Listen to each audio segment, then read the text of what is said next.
అండి, అందరూ ఎలా ఉన్నారు? బాగున్నారా? నేను బాగున్నానండి. ఇవాళ నేను మీకు ఒక కొత్త రెసిపీ అనుకోవచ్చు, సాస్ అనుకోవచ్చు, బ్రెడ్ స్ప్రెడ్ అనుకోవచ్చు, లేదా చట్నీ అనుకోవచ్చు. మీరు ఎలా అనుకుంటే అలాగండి. మొత్తానికైతే నేను ఒకటి మీకు ఈజీగా చేసేసుకునేది చూపిస్తున్నాను. నేను ప్యాన్ పెట్టేసుకున్నాను, తగినన్ని నీళ్ళు పోసేసుకున్నాను.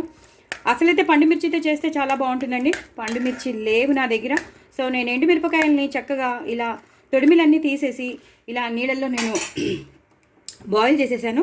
అవి సారీ అండి, గొట్టొస్తుంది. అవి మొత్తం బాగా మెత్తగా అదే సాఫ్ట్గా అయిపోయాయి. ఇప్పుడు మనం టమాటో వేసుకోవాలి. అందుకే చెప్పాను, ఇది సాస్ అనుకోవచ్చు, చట్నీ అనుకోవచ్చు, స్ప్రెడ్ అనుకోవచ్చు, ఎలా అంటే అలా అనుకోవచ్చు. బట్ వెరీ వెరీ టేస్టీగా ఉంటుంది. ఇందులో ఇంకా ఎండుకారం అనేది, పోపులు అనేవి ఏం వేయకూడదు, ఎలాంటి వెజిటబుల్స్ వేయకూడదు. ఈవెన్ కొత్తిమీర, పుదీనా, కరివేపాకు ఇలాంటివి కూడా వేయకూడదు. మొత్తం అంతా ఈ పండు మిరపకాయలు కానీ లేదా ఈ ఎండుమిరపకాయలు నేను ఇలా నీళ్ళలో 5 to 10 minutes ఇలా నేను చేసుకున్నాను అనమాట. ఇలా బాయిల్ అయిపోవాలన్నమాట. అంటే మొత్తం అంతా సాఫ్ట్గా అయిపోవాలన్నమాట. ఒకవేళ పండు మిర్చి లేకపోతే ఎండుమిరపకాయలతో, ఒకవేళ పండు మిర్చి ఉంటే మాత్రం కంపల్సరీ పండు మిర్చితో చేసుకోవచ్చు. సో ఇప్పుడు ఈ టమాటోలు అనేవి బాగా మగ్గాలి. ఇలా మగ్గాలన్నమాట. ఇలా అవి అంతా దగ్గరికి వచ్చేసేయాలి. నేను 1000 సబ్స్క్రైబర్స్కి దగ్గరలో ఉన్నానండి. సో ప్లీజ్ ప్లీజ్ ప్లీజ్ నా ఛానల్ని సపోర్ట్ చేయండి. అలాగే నా ఛానల్ నిలబడేటట్టు చేయండి. నేను ఇన్స్టాగ్రామ్లో పాటలు పాడుతున్నాను. దయచేసి నా పాటలన్నీ వినండి, ఫాలో అవ్వండి. హిందీ పాటలు పాడతాను, తెలుగు పాటలు పాడతాను. సో మీకు ఇంట్రెస్ట్ ఉంటే మాత్రం తప్పకుండా మీరందరూ పాటలు వినండి. తెలుగు పాటలు అన్ని పాటలు పాడతాను, హిందీ పాటలు అన్నీ పాడతాను. కిషోర్ కుమార్వి, లతా మంగేష్కర్వి, మన బాలసుబ్రహ్మణ్యవి, సుశీలవి అందరివి పాడతాను. సో ఫాలో అండి ఇన్స్టాగ్రామ్లో. ఇక్కడ మాత్రం నన్ను please do like, share and subscribe అండి. ఇంకో నలుగురికి షేర్ చేయండి. నా ఛానల్ నిలబడేటట్టు చూడండి. కొత్త వాళ్ళు ఎవరైనా ఉంటే వాళ్ళు కూడా సబ్స్క్రైబ్ చేసుకోండి, ఇంకోరిని సబ్స్క్రైబ్ చేసుకోమని చెప్పండి. ఇలాగా ఈ టమాటోలు, ఈ మిరపకాయలు ఈ వాటర్లో బాగా మగ్గిపోవాలి. ఎంత మగ్గిపోతే అంత. నేను మగ్గాక మీకు మళ్ళీ చూపిస్తాను. చూసారు కదండి, ఎంతో సాఫ్ట్గా అయిపోయాయి. టమాటోలన్నీ సాఫ్ట్గా అయిపోయాయి, అలాగే మిరపకాయలు కూడా సాఫ్ట్గా అయిపోయాయి. ఇలా వాటర్ ఉన్నప్పుడే నేను ఇంకో విషయం చెప్పాలనుకుంటున్నాను. మనం ఎలాంటి ఎండుకారం వేయట్లేదు, ఎలాంటి పచ్చిమిరపకాయలు వేయట్లేదండి. సో ఎండుకారం ఈ పచ్చిమిరపకాయలు వేయట్లేదు కాబట్టి 1/2 స్పూన్ మిరియాలు వేస్తున్నాను. ఎందుకంటే ఇలాంటివన్నీ చైనీస్ స్ప్రెడ్లోకి వస్తాయి, చైనీస్ సాస్లోకి వస్తాయి కాబట్టి ఇలాంటివి మిరియాలు వేస్తేనే బాగుంటుంది. సో 1/2 స్పూన్ మిరియాలు తీసుకున్నాను. ఇవేం చేయాలంటే మీరు మిక్సీలో ఈ మిశ్రమం వేసేటప్పుడు ముందే మీరు ఈ మిరియాలని వేసేసుకోవాలి. మిరియాలు వేసేసుకుని ఒక్కసారి గ్రైండ్ చేసేసాక అప్పుడు మీరు ఇవన్నీ వేసేయాలన్నమాట. అందుకు చెప్తున్నాను. ఈ టమాటోలును ఈ మిరపకాయల మిశ్రమం వేసేయాలి. ఫస్ట్ మాత్రం 1/2 స్పూన్ మిరియాలు మాత్రం మీరు తప్పకుండా మిక్సీలో వేసి గ్రైండ్ చేశాక అప్పుడు ఈ మిశ్రమం వేయాలి. ఇంకా ఎలాంటి జీలకర్రలు, అలాంటి ధనియాలు ఏమీ వేయకూడదు, జస్ట్ ఇవే వేయాలి. ఇప్పుడు తగినంత చింతపండు మనం నిల్వ ఉండడానికి వేస్తాం కదా, ఎందుకంటే ఇదంతా మొత్తం వాటర్తోనే ఉంటుంది. ఎలాంటి నూనెలు, పోపులు ఏమీ ఉండవు. సో కొంచెం పసుపు వేస్తాం. పసుపు అనేది కలర్ రావాలి కదా. సో పసుపు వేసేసాం, చింతపండు వేసేసాం, తగినంత ఉప్పు వేసేస్తాను. ఉన్నాయి కదండి, మొత్తం చింతపండు ఉంది, అలాగే టమాటోలు ఉన్నాయి, ఎండుమిరపకాయలు సాఫ్ట్ అయిపోయిన ఎండుమిరపకాయలు ఉన్నాయి. ఇప్పుడు మనం బెల్లం కూడా వేస్తాం కాబట్టి సరిపోతుంది. ఇలా బెల్లం వేసేయాలండి. ఎందుకంటే ఇది తీతీగా, పుల్లగా, కారకారంగా ఉండే స్ప్రెడ్ కదా. సాస్ అనుకోవచ్చు, మీరు స్ప్రెడ్ అనుకోవచ్చు, లేదా చట్నీ అనుకోవచ్చు. అందుకే చెప్పాను, మీరు ఏ పేరు పెట్టుకుంటే ఆ పేరు పెట్టుకోవచ్చు. బట్ వెరీ వెరీ చాలా టేస్టీగా ఉంటుందండి. నేను చెప్పలేను, అంత టేస్టీగా ఉంటుంది ఇది. సో మనం ఎన్నో బయట నుంచి కొనేసుకుంటాం సాస్, అవన్నీ ఏం కలుపుతారో, ప్రిజర్వేటివ్స్ అవన్నీ కలుపుతారు.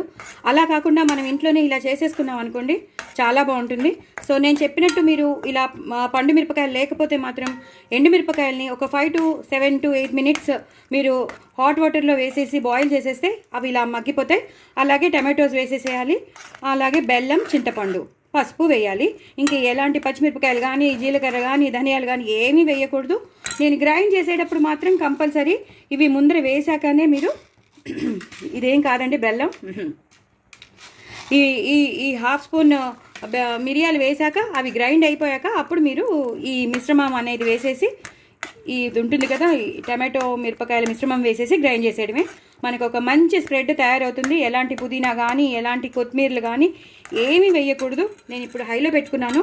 ఇదంతా ఈ గింజలు కనబడాలండి. ఈ గింజలు కనబడితేనే మనకి సాస్ యొక్క చైనీస్ యొక్క మనకి అది వస్తుంది. వాళ్ళు ఎక్కువ చిల్లీ ఫ్లేక్స్ అనేవి ఎక్కువ వాడతారు.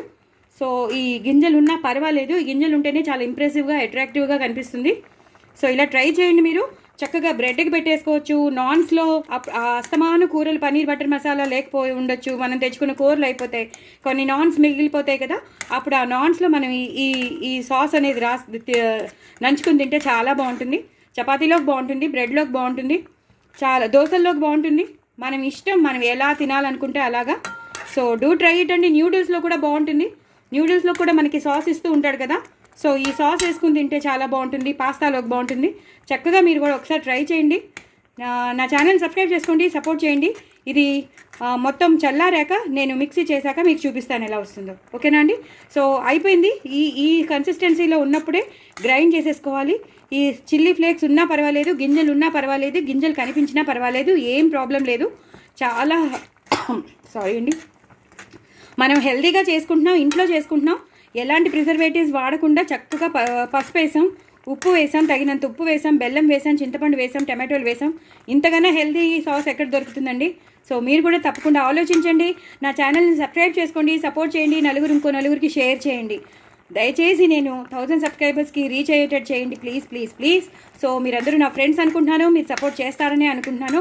ఇక నేను దీన్ని బంద్ చేసేస్తాను. చల్లారాక నేను మీకు చూపిస్తాను ఎలా అయిందో. ఓకేనా అండి? సో చూసారా కదండి, ఇలా నేను వేసేసుకున్నాను. మొత్తం మిశ్రమం అది మిరియాలు గ్రైండ్ చేసేసాను. మిరియాలు గ్రైండ్ చేసేసాక ఇప్పుడు ఈ పేస్ట్ వేసేసుకున్నాను. అదే టమాటోను అలాగే ఎండుమిరపకాయల్ని మనం సాఫ్టన్ చేసుకున్నాం కదా, బాయిల్ చేసి అవి వేసేసుకున్నాం. కానీ నా మనసు ఒప్పదు కదండి. నా మనసు ఒప్పక మనం కొరివికారం చేసి పెట్టుకుంటాం కదండి. కొరివికారం చేసి పెట్టుకుని మనం దాచిపెట్టుకుంటూ ఉంటాం. సో ఆ కొరివికారాన్ని మనం కొంచెం ఇందులో వాడుకోవచ్చు అనమాట. సో పండు మిరపకాయల టేస్ట్ అనేది మనకి వచ్చేస్తుంది. ఇది కొరివికారం అండి, అదే పండు మిరపకాయల పచ్చడి. నేను ఫ్రీజర్లో పెట్టి దాచేసుకున్నాను. సో ఉందని గుర్తొచ్చింది, సో దాన్ని వేసేసాను. సో ఆ ఫ్లేవర్ అనేది వచ్చేస్తుంది. అలాగే మీకు ఒకవేళ కనుక రెడ్ క్యాప్సికమ్ దొరికితే రెడ్ క్యాప్సికమ్ కూడా టమాటోలు వేసినప్పుడే వేసేసి మీరు చేసుకోవచ్చు. అప్పుడు కూడా మంచి ఫ్లేవర్ వస్తుంది, చైనీస్ ఫ్లేవర్ అలాంటివి వస్తాయి. సో అది కూడా మీరు వాడుకోవచ్చు. నా దగ్గర లేదు కాబట్టి నేను వేయలేదు. మీ దగ్గర రెడ్ క్యాప్సికమ్ ఉంటే మాత్రం ఎప్పుడైతే మీరు టమాటోలు వేస్తారో, చింతపండు అదే ఎండుమిరపకాయలు అన్నీ సాఫ్ట్ని అయిపోయాక మనం టమాటోలు వేసాం కదా, ఆ తర్వాత మీరు క్యాప్సికమ్ వేసేసుకుని మిగతాదంతా సేమ్ ప్రొసీజర్ అనమాట. సో నేను ఇప్పుడు కొరివికారం పండు మిరపకాయ పచ్చడి వేసేసాను. సో దీన్ని నేను గ్రైండ్ చేస్తాను. గ్రైండ్ చేశాక మీకు మళ్ళీ చూపిస్తాను. ఇప్పుడు ప్యాన్ పెట్టేసుకున్నానండి. ప్యాన్లో కొంచెం ఆయిల్ వేసేసాను. ఆయిల్ వేసేసాక ఈ చూసారా ఎంత బాగా వచ్చిందో, మీకు కనిపిస్తుంది కదా. నేను ఈ సాస్ అంతా వేసేసాను, గ్రైండ్ చేసుకున్న సాస్ అంతా వేసేసాను. ఇది ఇలా ఒక్కసారి ఒక ఉడుకు వచ్చే వరకు దీన్ని ఇలా నూనెలో బాయిల్ అవ్వాలన్నమాట. ఈ సాస్ అంతా నూనెలో బాయిల్ అయిపోతే మనం దీన్ని ఫ్రిడ్జ్లో పెట్టేసుకోవచ్చండి. చక్కగా ఎయిర్ టైట్ కంటైనర్లో కానీ ఏదైనా దేంట్లోనే బాక్స్లో పెట్టేసుకుని ఫ్రిడ్జ్లో పెట్టేసుకుంటే మీకు ఈ సాస్ అనేది చాలా రోజులు ఎప్పుడు కావాలంటే అప్పుడు మీరు వాడుకోవచ్చు. మీరు దేంట్లో కావాలంటే దాంట్లో వాడుకోవచ్చు. తగినంత నూనె వేసేసుకుని అప్పుడు మీరు ఈ గ్రైండ్ చేసిన ఈ మిశ్రమాన్ని వేయాలన్నమాట. ఒక బాయిలింగ్ పాయింట్ రావాలి, ఒక ఉడుకు రావాలి. నేను మళ్ళీ మీకు చూపిస్తాను, ఉడుకొచ్చాక మీకు మళ్ళీ చూపిస్తాను. చూసారు కదండి, ఇలా తయారవుతుంది. చాలా రెడ్ కలర్లో చాలా బాగుందండి. ఇదే కన్సిస్టెన్సీలో ఉండాలి. ఇలా మనకి ఆ ఫ్లేక్స్ అనేవి కనిపిస్తూ ఆ టమాటో కూడా పూర్తిగా అయిపోకుండా చాలా చాలా చాలా చాలా టేస్టీగా కూడా ఉంది. నేను టేస్ట్ చేశాను, అన్నీ కరెక్ట్గా సరిపోయండి. సో మీ దగ్గర పండు మిరపకాయలు లేవని బాధపడకండి. ఒకవేళ పండు మిరపకాయలు దొరికితే దాంతోనే చేసుకోండి. ఒకవేళ మీరు కొరివికారం నాలాగా పండు మిరపకాయ పచ్చడి దాచుకుంటే మాత్రం అది వేసేసేయండి. ఆ ఫ్లేవర్ మొత్తం వచ్చేసింది. అలాగే రెడ్ క్యాప్సికమ్ గురించి చెప్పాను. సో అది కూడా వాడితే సూపర్ ఉంటుందండి, చాలా చాలా బాగుంటుంది. సో అది నేను వేయలేదు, కానీ మీకు దొరికితే మాత్రం మీరు తప్పకుండా టమాటోలు వేసినప్పుడు వేసేసుకోండి. లేదు అంటే నేను ఇప్పుడు ఇలా చెప్పినట్టు మీరు చేసేసుకోండి. చక్కగా మనం పావు భాజీ తిన్నప్పుడు కూడా చాలా బాగుంటుంది. ఈ సాస్ పావు భాజీకి బాగుంటుంది. ఇందాక నేను చెప్పాను న్యూడిల్స్కి బాగుంటుంది, బ్రెడ్ స్ప్రెడ్కి బాగుంటుంది, శాండ్విచెస్కి బాగుంటుంది. ఇంకా మనం అది కొనుక్కుంటాం కదా, మనం ఏమంటారు సమోసాస్కి బాగుంటుంది. ఇంకా అన్నిటికీ బాగుంటుంది ఇది. సో డూ ట్రై ఇట్ అండి. నా ఛానల్ సబ్స్క్రైబ్ చేసుకోండి, సపోర్ట్ చేయండి. నేను 1000 సబ్స్క్రైబర్స్కి దగ్గరలో ఉన్నాను, కానీ ఇంత మంచి సాస్ అయితే మీకు దొరకదు. నేను మీకు షేర్ చేశాను. నిజంగా నేను చెప్పినట్టు మీరు చేసుకుంటే మాత్రం సూపర్ ఉంటుంది. ఒక ఉడికొచ్చేసింది, చాలా చాలా టేస్టీగా ఉంటుంది, పుల్లగా తీగా. ఇంట్లో చేసుకున్న సాస్ ఇంత బాగుంటుందా అనుకుంటారు మీరు. ఒకసారి ట్రై చేసుకోండి. బయట అయితే మనం ఎన్నెన్నో 120 రూపీస్ 130 రూపీస్ అన్నెన్ని డబ్బులు మనం ఖర్చు పెడతాము. దాంట్లో ప్రిజర్వేటివ్స్ వేస్తాడు, మనకి దగ్గు వస్తుంది. మనం ఆ సాస్ తినగానే మనకి దగ్గు వస్తుంది. సో అలాంటివి కాకుండా మనం ఇంట్లోనే ఇలా చేసుకుంటే చూడండి, అసలు నేను ఇలా పంపిస్తుంటే అది ఎలా పడుతుందో చూడండి, అంత బాగుంటుందన్నమాట. డూ ట్రై ఇట్ అండి. చాలా చాలా చాలా చాలా టేస్టీగా, ట్యాంగీగా, స్వీటీగా ఎంతో బాగుంటుంది. సో మీరు తప్పకుండా ట్రై చేసి నా కామెంట్ బాక్స్లో మాత్రం తప్పకుండా పెట్టండి. చూసి వదిలేయకండి. మేము కూడా ట్రై చేసామని చెప్పండి, కామెంట్ బాక్స్లో పెట్టండి. అంత బాగుంది ఇది. So do try it. ఇవాళే మీరు ట్రై చేయండి, ఇవాళే మీరు చూడండి. ఓకేనా? ఎంజాయ్ చేయండి, అది నేను చెప్పేది. బాయ్ అండి.